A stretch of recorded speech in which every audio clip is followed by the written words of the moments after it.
سلام، امروز میخوایم ببینیم که کارهایی که در اخیر با ویندوزمون کردیم رو چطور ببینیم.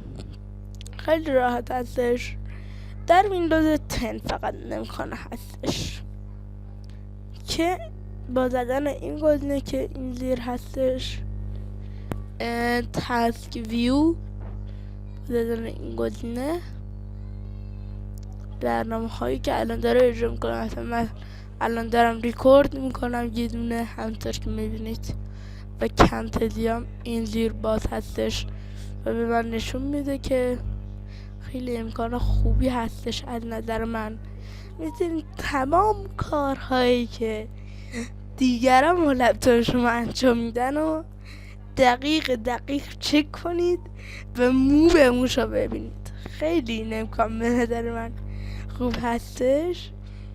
امیدوارم هر جایی که هستید سلامت باشید. تا اگه هم بوده شده که همتون رو به خدا و خدا می‌سپارم.